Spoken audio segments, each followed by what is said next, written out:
Past the Norwegian church there, probably give you a few tricks just out that way as he goes.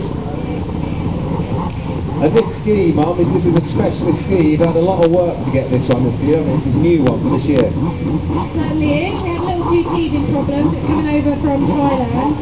The actual hull is a lightweight carbon hull. So that, as I say, was imported over from Thailand.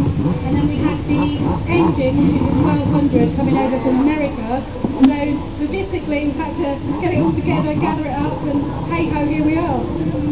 Hey ho, here we are, which is we're thrilled that Jackson once again. Jackson follows the P1 Superstock and Autocross Championship round every weekend, but when he's not here, he's doing displays and competitions elsewhere as well. He certainly is. He's not competing so much at the minute, Kev. He's really doing lots of shows and displays. He's having lots of fun.